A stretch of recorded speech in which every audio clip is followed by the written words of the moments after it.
Hello dear students, in today's class the topic which we are going to cover is pseudo force. Pseudo force आपने I think कभी नाम नहीं सुना होगा, तो चलें टॉपिक शुरू करते हैं बच्चों। Pseudo force को शुरू करने से पहले बात करेंगे कुछ टर्म्स की। सबसे पहले inertial frame.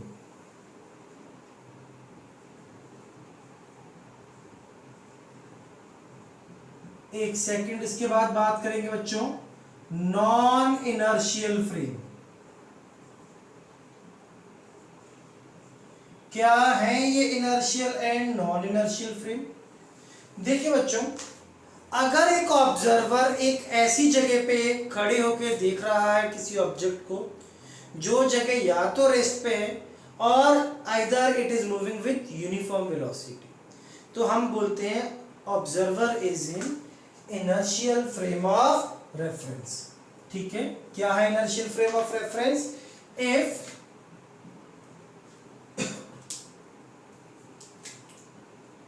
observer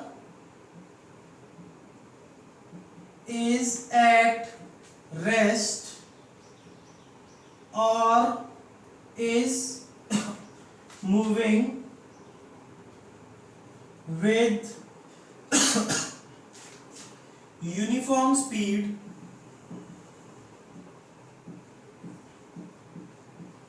then observer is said to be in inertial frame of reference। ठीक है, अगर बच्चों ऑब्जर्वर रुका हुआ है या कैसे चल रहा है यूनिफॉर्म स्पीड से, तो ऑब्जर्वर किस में है? इनर्शियल फ्रेम ऑफ रेफरेंस में। Non inertial frame of reference, अगर ऑब्जर्वर ऐसी जगह पे खड़ा है जो एक्सेलरेट कर रही है, then we say that frame of the observer is non inertial. तो बच्चों, if observer is moving with some acceleration, then we say that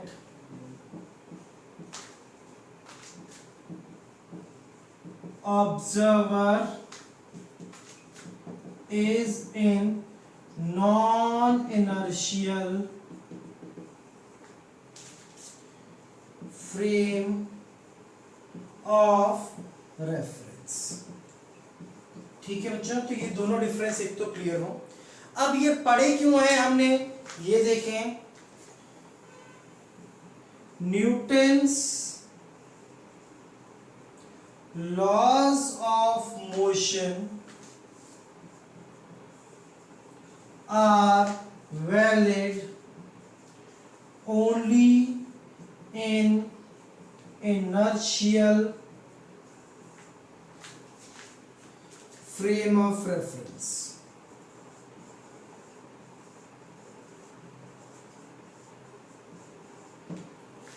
If observer is in non-inertial frame,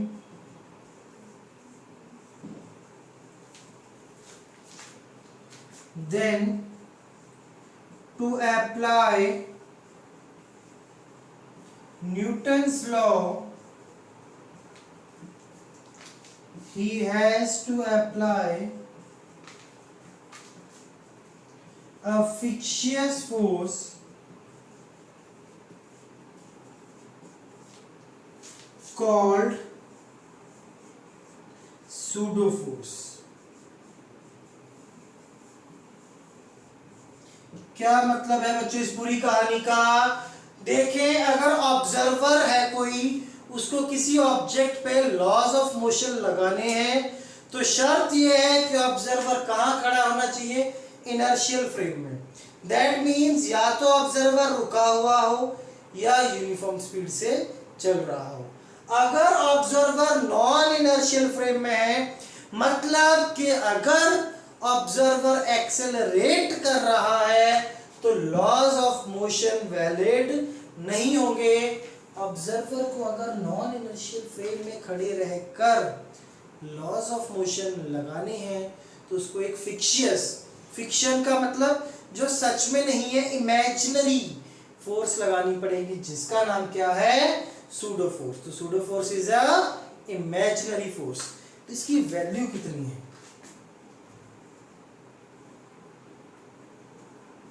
pseudo force की जो value है बच्चों, this is mass into acceleration.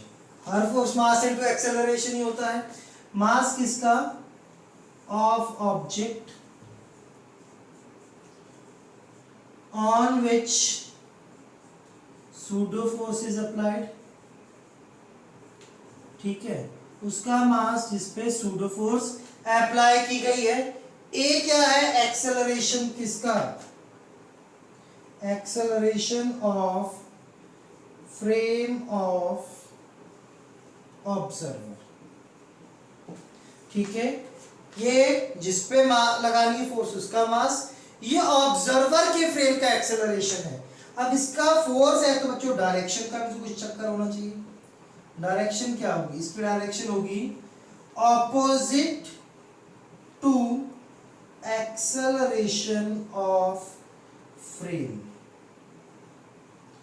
जिस frame में observer है उसके ऑपोजिट। क्लियर हो गई बच्चों ये बातें आपको? आई थिंक एक बार नोट करें इलस्ट्रेशंस के साथ, मैं आपको एक बहुत अच्छे से क्लियर करता हूं। थ्योरी को जल्दी से लिख लीजिए।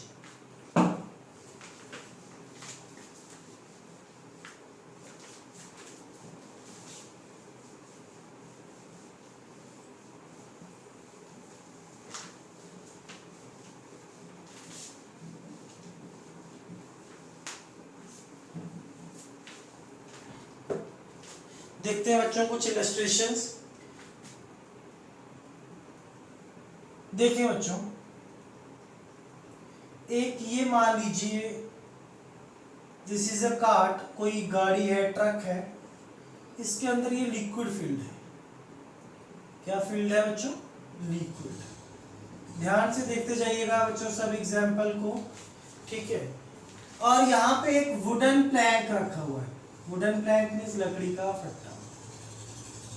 यहाँ पे एक आदमी खड़ा है, वो इस सबको देख रहा है। अब क्या है, ये गाड़ी आगे चलने लग गई विद एन एक्सेलरेशन ए। तो कुछ देर बाद ही क्या ऑब्जर्व करेगा? ही विल ऑब्जर्व कि ये पीछे चला गया प्लैंक। ये कुछ ऐसा दिखेगा इसको।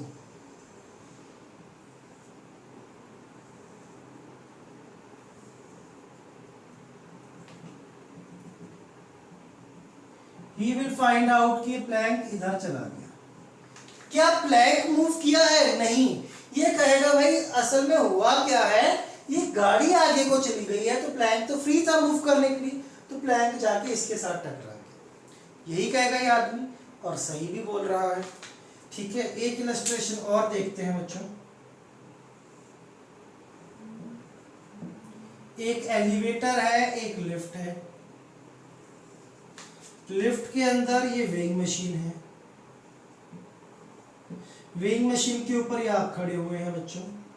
अब यहाँ पे एक आदमी आपको ऑब्जर्व कर रहा है, वेइंग मशीन की रीडिंग को ऑब्जर्व कर रहा है। व्हाट विल दिस मैन से? ही विल से कि आप पे नीचे की ओर mg, जिसके कारण मशीन ने नॉर्मल लगाया, और अगर ये ऊपर को एक्सेलरेट कर रहा है तो ही विल से जो रीडिंग आएगी that will be n minus mg equal to ma। n is equal to m times g plus a, ठीक है। ये इस आदमी ने कहा और बिल्कुल सही भी कहा, और ये समझता है कि अपरेंट वेट क्यों आया, because lift is accelerating upwards. बच्चों एक एग्जांपल और,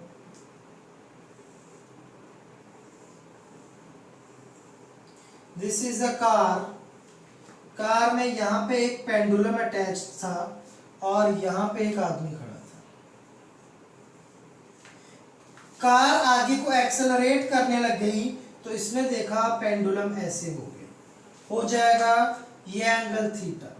कैसे एक्सप्लेन किया इस आदमी ने इस प्रोसेस को? ही सेज पेंडुलम पे इधर को तो टेंशन लगनी है, नीचे को mg, टेंशन के कंपोनेंट्स कर दिए t cos थीटा और इधर t sin theta. He says कि ऊपर नीचे तो जा नहीं रहा, तो t cos theta has to be equal to mg। आगे जा रहा है pendulum, as car is moving forward, कौन आगे ले जा रहा है? t sin theta, it is equal to ma। किसने कहा? इस मैन ने कहा। इसने सारी बातें एक्सप्लेन कर दी with the help of physics, कोई दिक्कत नहीं है।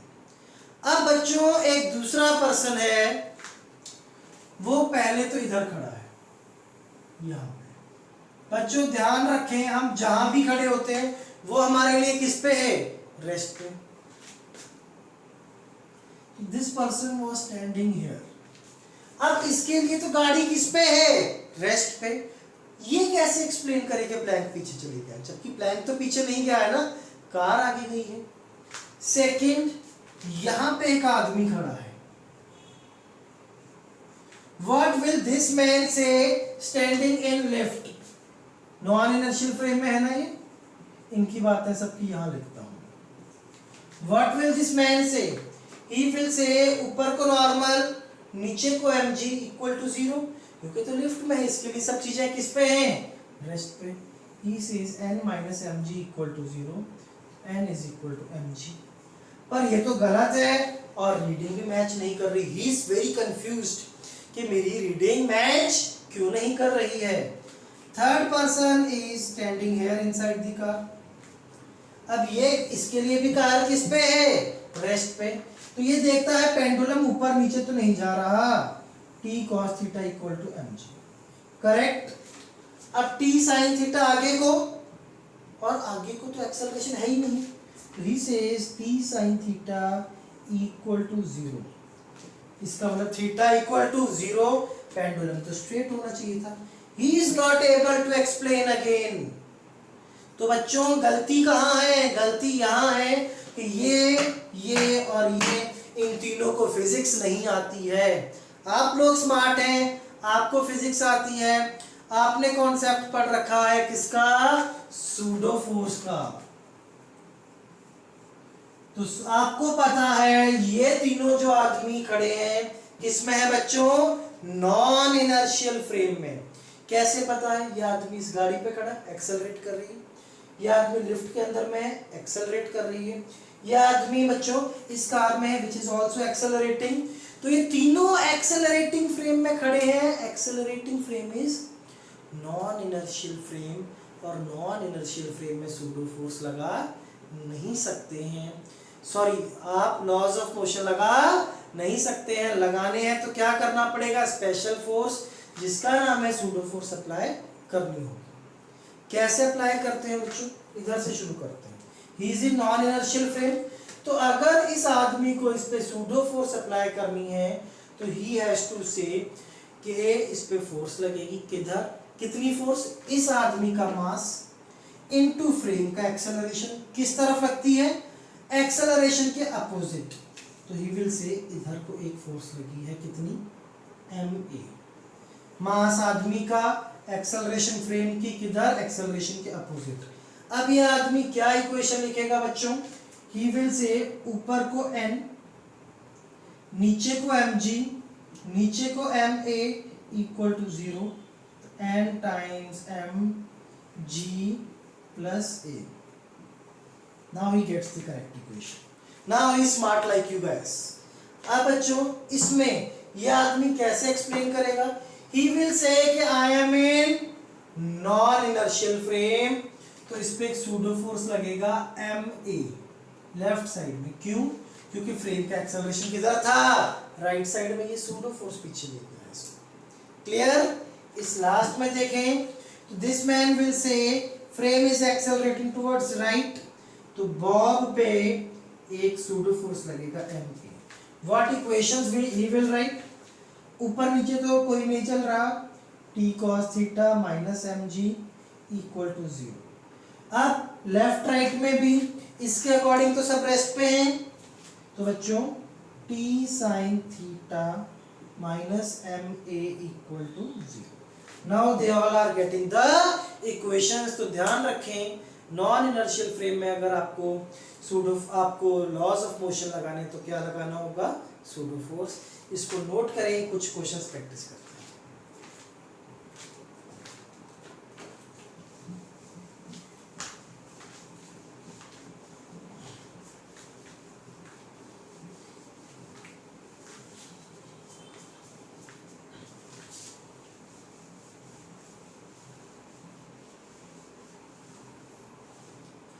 बच्चों, let us see what does the question says.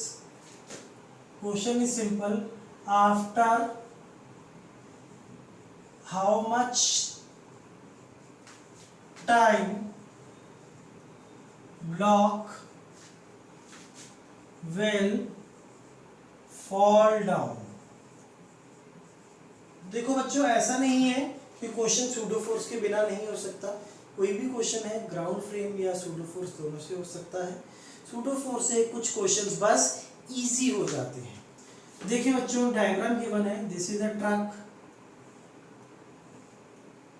ऐसे ओपन ट्रक है, यहाँ पे एक ब्लॉक रखा हुआ है, मास 2 kg, ये डिस्टेंस है बच्चों 4 meter, surface is smooth. Now truck starts moving forward with an acceleration of 2 meter per second. तो असल में होना क्या है, ये ब्लॉक यहीं रहेगा, ट्रक आगे चले जाएगा, ऐसा ही होगा ना। पर अगर हम ट्रक के फ्रेम में देखें तो बच्चों, ट्रक के रिस्पेक्ट में तो ब्लॉक अभी तो रुका हुआ है, इस आदमी के रिस्पेक्ट में ट्रक बिल्कुल ही रुका हुआ है। जैसे ही ट्रक चलेगा, इसके रिस्पेक्ट में ट्रक रुका रहेगा, तो ब्लॉक पे एक सूडो फोर्स। क्यों लगा ब्लॉक पे सूडो फोर्स बच्चों? क्योंकि ये जो ट्रक है नॉन इनर्शियल फ्रेम है, एक्सेलरेट कर रहा है। तो फोर्स कितना आएगा बच्चों? Force comes out to be how much? Mass into acceleration 4 newton. This will be mass of block into acceleration of block. तो acceleration of block with respect to truck के रिस्पेक्ट में ब्लॉक की acceleration will be 2 metre पर second. इस आदमी को क्या लगेगा, ब्लॉक पीछे को जा रहा है 2 मीटर पर सेकेंड से, कितने टाइम में गिरेगा? s is equal to ut plus half at square. कितना डिस्टेंस चल रहा है? 4 मीटर, ut 0 है, हाफ एक्सेलरेशन कितना है बच्चों? 2 into T square, T equal to 2 seconds. 2 seconds के बाद ब्लॉक विल फॉल डाउन। समझ गए बात बच्चों? एक क्वेश्चन और देखते हैं। Find acceleration of block with respect to lift.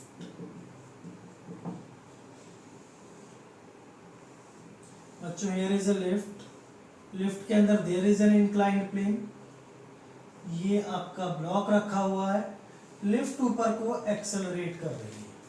किसके रिस्पेक्ट में देख रही है अब एक्सेलरेशन? ब्लॉक की, लिफ्ट की। तो आदमी यहां खड़ा कर दे बच्चों, is in non inertial frame. क्या लगेगा एक साथ में? Apart from the regular forces, pseudo force. तो ब्लॉक पे नीचे की ओर mg प्लस एम ए, इनका इधर को component, this angle is given theta, M G plus A sine theta. तो acceleration of block will be force by mass, block पे force m into G plus A sine theta by mass m, m से m cancel, acceleration of block with respect to left कितना आ जाएगा बच्चों? g plus A sine theta. ठीक है बच्चों, easy बात है, समझ गए हैं? अच्छा, इसमें अगर निकालना हो, ये लेंथ गिवन है आपको l, time after which block reach bottom, ये निकालना है हमें सपोज। तो बच्चों निकाल सकते हैं, क्या लगाएंगे, s is equal to U T plus half A T square. कितना चलना है ब्लॉक ने, l, u था 0, acceleration of block g plus A sine theta into T square, t is equal to 2l upon g plus A sine theta का under. Clear होगी बच्चों बात, इनको नोट करें। Then we are going to do very important questions, बहुत जगह देखने को मिलेंगे वो क्वेश्चंस।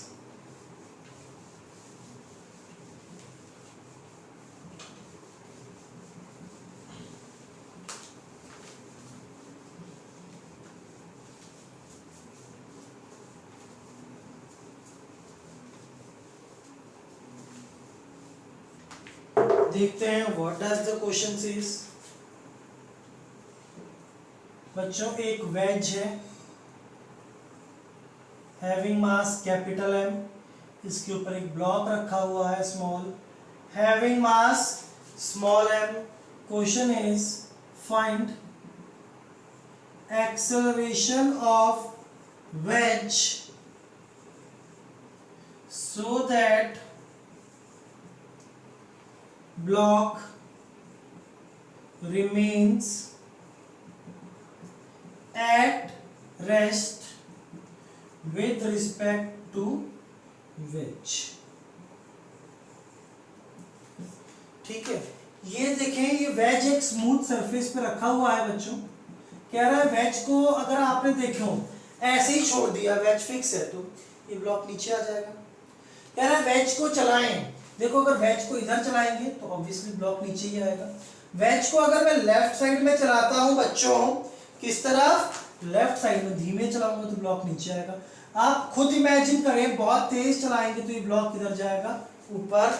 एप्रोप्रिएट एक्सेलरेशन होगी तो it will stay at rest. तो बच्चों इसको एक्सेलरेशन इधर दिया गया, किसके रिस्पेक्ट में रेस्ट पे रहना है, वेज के रिस्पेक्ट में। तो ऐसे क्वेश्चंस को वेज के रिस्पेक्ट में ही देखें, इसके रिस्पेक्ट में यहां खड़े हो जाए। इस पे इधर को फोर्स क्या लगेगा, सूडो फोर्स। क्यों, क्योंकि आप ऑब्जर्वर नॉन इनर्शियल फ्रेम में खड़े हैं, इसके अपोजिट सूडो फोर्स लगेगा, कितना, ब्लॉक का मास, फ्रेम का एक्सेलरेशन।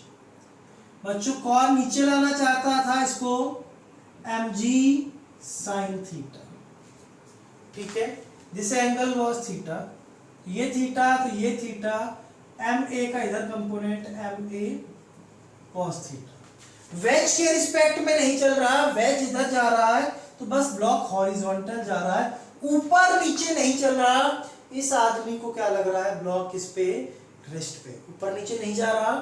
ऊपर नीचे वाले forces balanced, mg sin theta is equal to ma cos theta, acceleration is equal to g tan theta। ठीक है बच्चों, बात समझ में आ गई। एक क्वेश्चन और देख लेते हैं last. There is a wedge, इसके ऊपर मास रखा है small m, this is capital M, this is placed on smooth ground। Question says find acceleration of wedge so that block falls down freely। ठीक है बच्चों, क्या कह रहा है, इस एक्स वेज को क्या एक्सेलरेशन देंगे, ये जो स्मॉल ब्लॉक है ये कैसे गिरे, फ्रीली, सीधा नीचे को। बच्चों अभी सीधा नीचे को क्यों नहीं जा पा रहा, क्योंकि ये दोनों कांटेक्ट में हैं। तो अगर सीधा नीचे को जाना है, ठीक है, इट फॉल्स फ्रीली मींस कैसा, सीधा नीचे गिरे, सीधा नीचे को गिरे तो एक्सेलरेशन इसका, इन दोनों के बीच का कांटेक्ट हट जाए, नॉर्मल रिएक्शन हो जाए, कितना, 0। समझते हैं बच्चों बात। तो देखें जरा, इस केस में इसको आप इधर एक्सेलरेट कर दीजिए, आपने इसको इधर एक्सेलरेशन दे दिया, this angle is given theta, इसके रिस्पेक्ट में ही देखें बच्चों तो ब्लॉक पे एक सूडो फोर्स लग जाएगा एम ए, ये एंगल थीटा तो this will be also theta, इस तरफ इसका कंपोनेंट आ जाएगा एम ए कॉस थीटा और इधर को आ जाएगा एम ए साइन थीटा। इधर को क्या लगता है नॉर्मल, इधर क्या होता है बच्चों M G cos theta. Freely गिरना है, नॉर्मल जीरो हो जाए तो बच्चों देखो M A sine theta plus normal is equal to M G cos theta. Normal को जीरो कर देंगे तो एक्सेलरेशन आ जाएगा जी कॉट थीटा। अगर इंक्लाइन प्लेन को वेज को इस एक्सेलरेशन से चलाएंगे तो ब्लॉक के सीधा नीचे गिरेगा अंडर ग्रेविटी, इनका कांटेक्ट लूज हो जाएगा। बच्चों सूडो फोर्स के अंदर इतना ही है, लॉज ऑफ मोशन भी यहीं तक है। Now we will be starting with friction, though it is also a part of laws of motion. इसको बहुत अच्छे से रिवाइज करें, ये चीज़ें बहुत अच्छे से क्लियर होंगी तो फ्रिक्शन और अच्छे से सीख पाएंगे। तो इसको अच्छे से रिवाइज करें, ढेर सारे क्वेश्चंस प्रैक्टिस करें। Bye bye, take care.